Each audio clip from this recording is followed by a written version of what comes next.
Welcome to the Further Light Podcast, presented by Wisconsin Freemasonry, helping you accomplish your Masonic goals through education and more light. And now, I present to you, Brother Chris Ludke.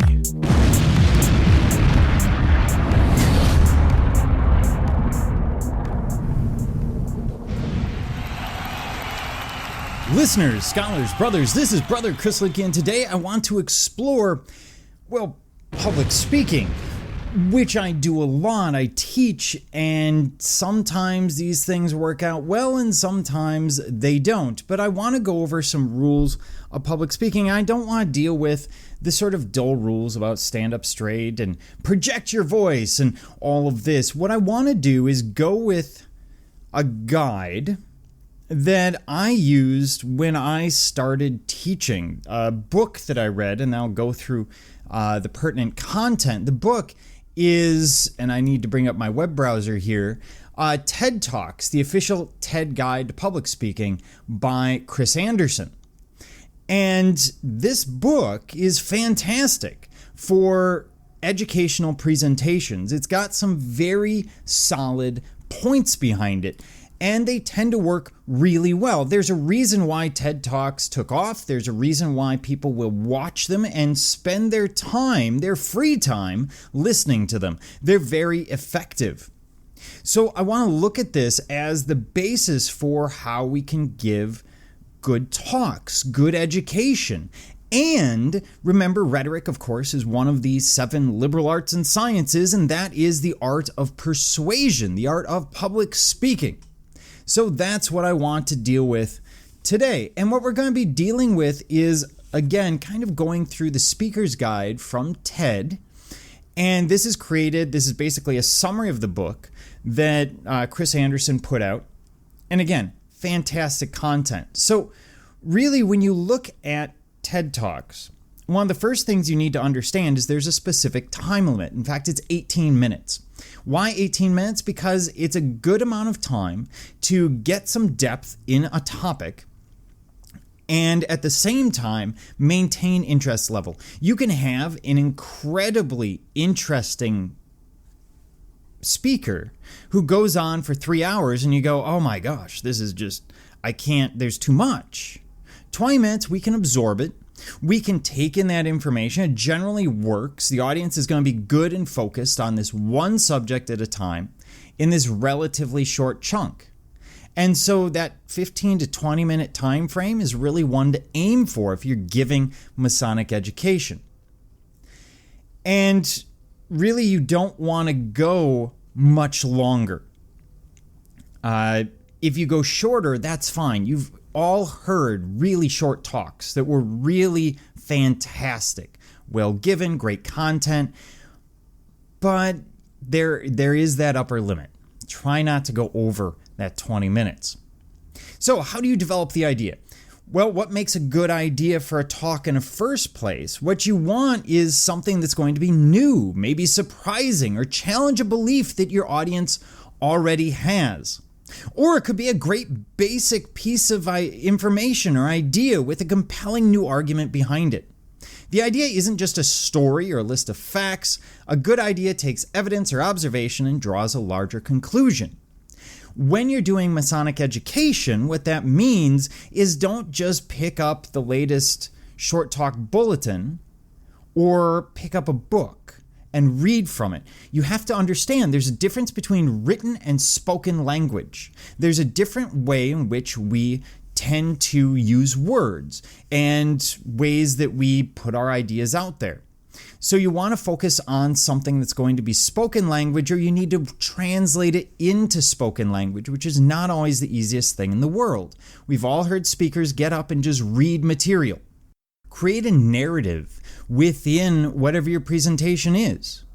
In my case, I like to do an introduction. I like to give them the thesis. In other words, usually I say, these are my goals. And then I like to start at the beginning, the origins, the definitions, etc., before jumping into interpretations and what it means to Masonry.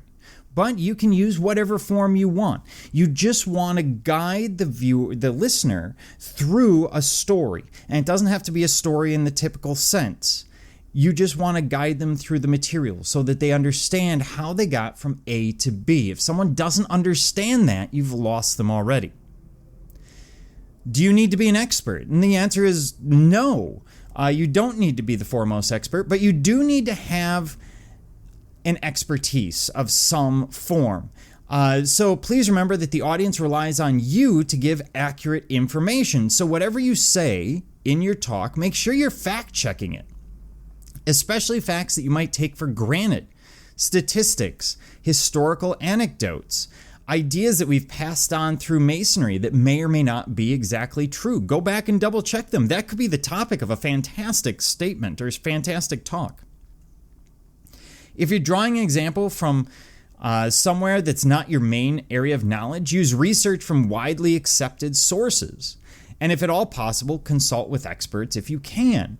When I'm looking at putting material together for the podcast, presentations, etc., in Masonry, I try to look at as many sources as I can and take in as much as I can on that topic. And if it's a 20-minute presentation, I might limit myself. So, hey, I'm going to spend, a couple of hours reading through material that's available. And what you're going to notice is a lot of repetition, but you're also going to notice the main themes of that information. That's what you need, those main themes. You need to, so you recognize that if one author says this thing that seems a little out there and no one else repeats it, there's probably a reason for it. Is your idea ready? Well, write your idea down in 1 to 2 sentences and ask yourself 3 basic questions. Is your idea new in the sense that has someone else recently done that presentation? Have they dealt with that topic? Are you telling people something that you're pretty sure they haven't heard before? Your audience, it could be your lodge, it could be whomever. Number 2, is it interesting or can you make it interesting? Think about how your idea may apply to a room full of a variety of people. Who might be interested in it? And finally, is it factual and realistic? This is important. You don't want to go off on a tangent that you can't prove. And if you're going to make an extraordinary claim, you must provide extraordinary evidence.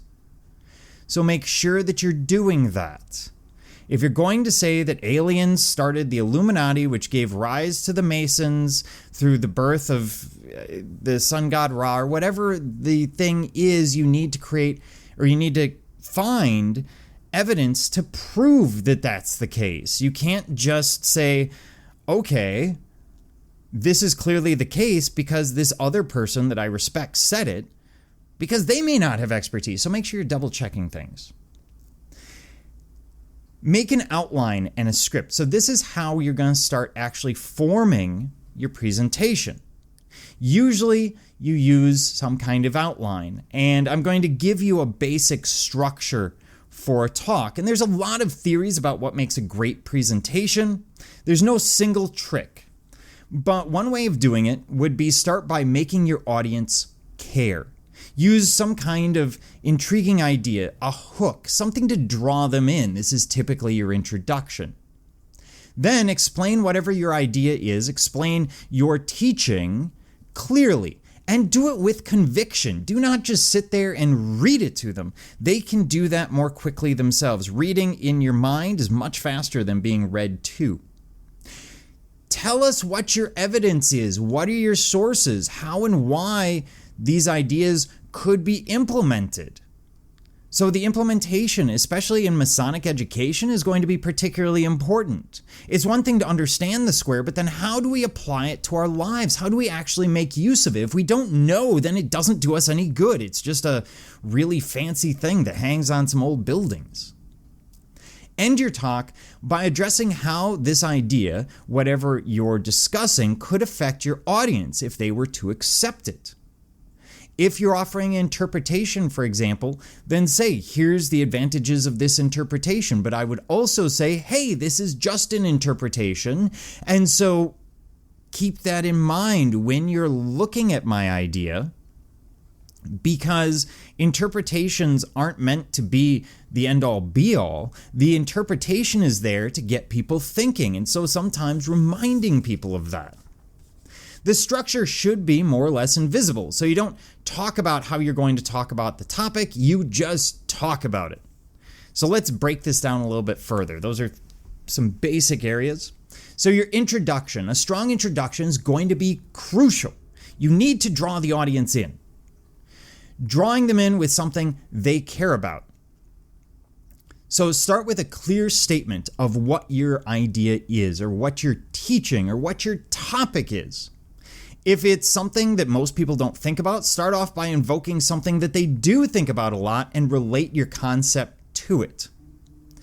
If the idea is something fun, but not something the audience would ever think about, open with a surprising and cool fact or declaration of relevance. Not a statistic. Statistics are horrible. They're boring to try and deal with. And we don't like numbers as humans in terms of things that we're dealing with solely in our mind. If it's a really heavy topic, something like the immortal soul or Masonic funeral, something like that, find an understated and frank way to get off the ground. Don't force people to be emotional right away. This will make them very uncomfortable if you do. So you want to think of it like the theatrical plot model. You need to have some exposition, that's your introduction, what's the problem? And then you want to work them up through the rising action to a climax and bring them back down through your presentation. You want to get your idea out as quickly as possible. Give us the thesis. Give us the argument. Give us your idea and do it in the first few sentences. Don't make us wait.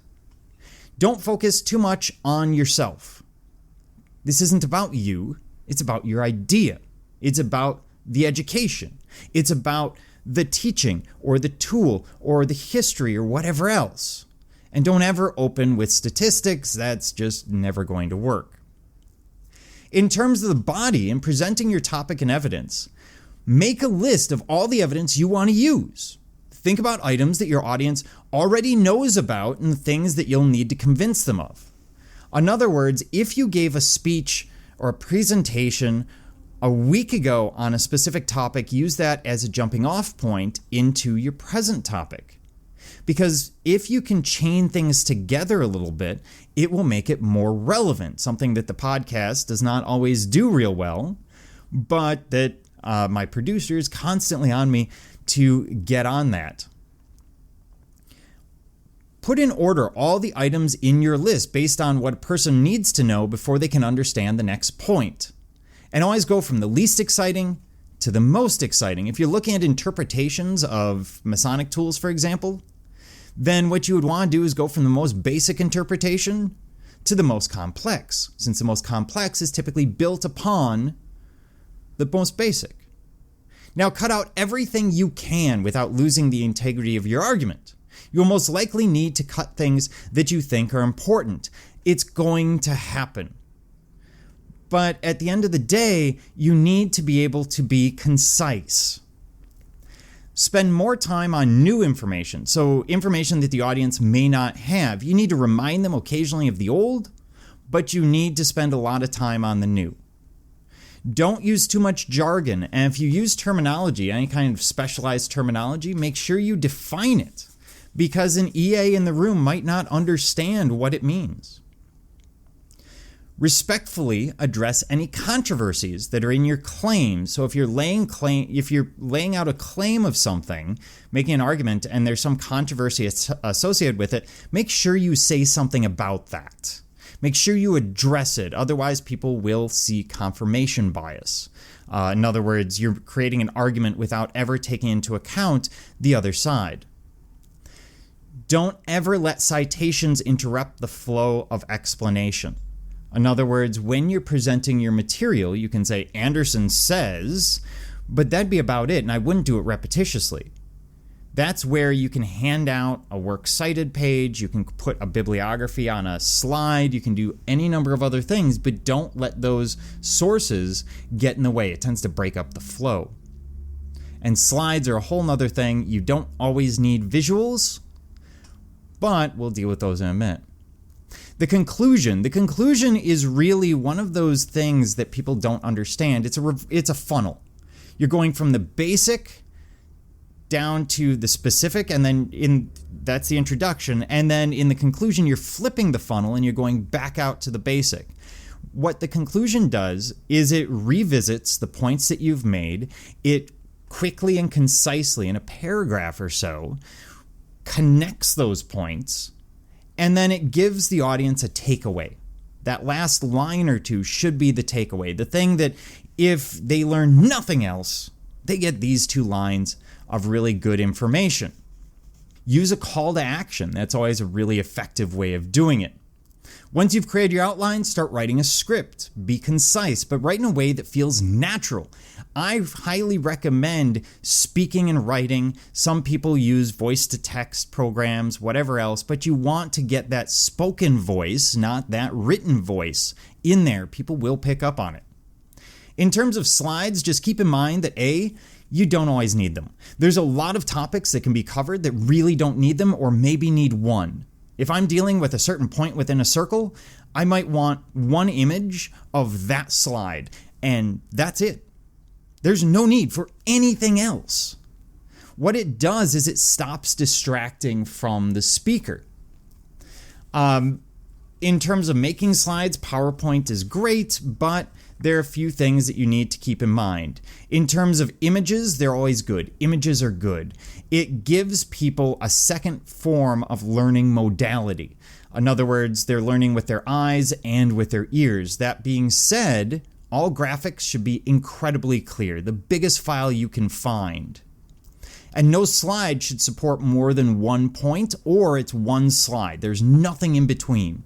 So you're either clicking slides regularly, or you're sticking to 1, maybe 2, but generally 1 as a background that's just there to remind people of the topic. Use as little text as possible in any slide. The audience is reading, they're not listening. And don't read off the slide, because the audience is reading it in their mind much faster than you're reading it in person. There's a lot about slide formatting, but the real basics are: don't ever use a font size smaller than 36, because you want people in the back of the room to read it. Don't ever use a font that's hard to read. So keep it as clear and concise as possible. Really aim for images, and the only times you would use words would be things like definitions or very specific bullet points. So at the end of the day, that's going to be important. Keep the slides simple. You want them listening to you, not focused on the slides. Then rehearse. You need to rehearse. You cannot do it too much. As we know as Masons, if you've learned the lectures, you know what I'm talking about. You have really 2 choices. You can either work with notes, or you can memorize it. There is no in between. If you don't feel like you've memorized it, take the notes. And make sure the notes are just notes. You're not walking there with the whole script, because you're going to lose yourself in it. Create a much more condensed version that you can see from a distance. So if it's sitting on a podium, you can see it from standing up without putting on extra glasses or anything else. If you're walking around with it, make sure it's large font. I always use 16, 18 point font. Sometimes 14-point font, to create these notes so that I can just look down. And the only written out parts of the notes are quotations or things that need to be correctly stated, where the exact verbiage is going to be particularly important. Otherwise, it's just point. It's just keeping me on task. Hopefully, I'm familiar enough with the material. And typically, it's going to take several hours of looking over your material if you want to get to the point of memorization. Notes, it might take an hour of reading over your material after you've written it, and just making sure you're very, very familiar with it. You do not want to end up seeming unsure of yourself or of the material. In terms of timing, time yourself. Make sure that you are hitting the mark for whatever your time is. In terms of posture, some of us walk around. Some of us just stand in one place. Make sure you're happy with the posture that you're showing. Moving around and looking at different people in the audience is usually the most effective. And I can watch people, pick people out in the audience every few seconds. I'm changing my gaze, but I'm making a point and I'm looking at that person. And if that person or the people around them start looking confused, I immediately can backtrack and clarify. And so you use it to read the audience without making the audience feel really awkward because you're staring at one person in the back of the room. So everyone's a little different. That being said, if you're at a podium, do not grip onto the podium and feel free to walk away from the podium. People like informality in their presentations. It feels more natural. Find out if there's the ability to do a dress rehearsal or whatever else you're using. Make sure if you're using technology that it works, that you've tried it before you're standing in front of 20, 30, 40 of your brothers or more, and have a plan for if it doesn't. Also, humor. Humor is always good, but not all jokes land with everyone. Be willing to sit there and say, well, that was a joke, but it didn't really work. People will get it. They will forgive you. They will forgive the speaker. And that's probably not the part they're going to remember anyway. If you give a 20-minute great presentation, the one joke fails, they're not going to remember that part. And then give your talk. Inhale, exhale, make sure you have water if you need it, and do it like you practiced. At the end of the day, when you're giving a presentation, it doesn't matter if it's in front of 5, 50, or 500 people. The rules are exactly the same. And where people get particularly nervous is they're worried about what are they going to look like? What is the audience going to think? And the truth is, all those things that we're very self-conscious of, does my suit look right? Is my tie straight? Everything else, the audience doesn't care. The audience is there to hear what you have to say. And so focus on that. And if something goes wrong, fine. Next time, learn from it, and next time, don't do that. And savor the glory. Once you're done, bask in the praise that you get over how you seem so relaxed and spontaneous when in reality, you've put a lot of work into putting this together. What you want to do is aim to look natural. It's just like the lectures. We want them to look natural, even though that language definitely is not. We want to look like this is something we've done 100 times before. And I'll give you a secret. My secret is, and I'm very much a procrastinator, I write the material days before I give it, right at the end. Because then I'm most familiar with the material, with the topic, with the sources. And when I go in, it's all fresh in the mind. If it's something that I've written before and I'm presenting again for some reason, then I spend an hour going over that material, refreshing my memory in terms of what was there so that I can give that natural presentation, or hopefully natural presentation. That being said, don't get highly energetic. If you tend to be someone who's a little bit slower in their presentation or a little lower energy, that's fine. Do that. You don't have to suck down 3 cups of coffee. Just make sure that it's you coming out. Don't try to be someone else. Don't try and mimic another speaker that you really like, because it will come across as inauthentic. You want your audience to see this as a representation of you, who you are, and your knowledge base. Now, why have I gone through all this? Because at the end of the day, if you're going to present Masonic Education in the Lodge, it's good to present it and sometimes read it or whatever. But hopefully these tips will help you create a better presentation, draw the brothers in, make it something that they're going to be interested in. And by the way, you can do the same thing if you are reading that article from the Masonic Journal or whatever other source. Go over it, read over it numerous times. You're not trying to memorize it. What you're trying to do is minimize the number of times that you have to look down at the page.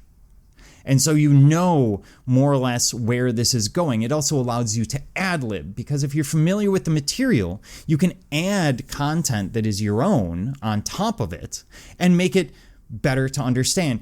Everyone needs that help in a written article. There have been a number of times here where I've read articles on the podcast and I've added material because there's something that I felt was missing that the general brother, the general listener, might want to know. And so the more familiar you are with whatever material it is you're presenting, the better you're going to be at it. And once again, the book that I was referring to is TED Talks, the official TED Guide to Public Speaking by Chris Anderson. You can get it on Amazon. There are probably PDF copies online, so it's all over the place. I strongly recommend listening to it, reading it. It's going to help your public speaking. And 20 minutes is a magical number, and one that I've run over here, seeing as how I've run to probably 24 minutes or so. Thank you for joining me, Brother Chris Libke, and the entire Further Light team on your quest to find more light through Masonry. Are you interested in learning more about Freemasonry in Wisconsin? Visit wisconsinmasons.org to learn more about Masonry and access further educational content and more light. Once again, that address is wimasons.org. Any questions, comments, or suggestions, please email us at education@wisconsinmasons.org. And thank you for listening.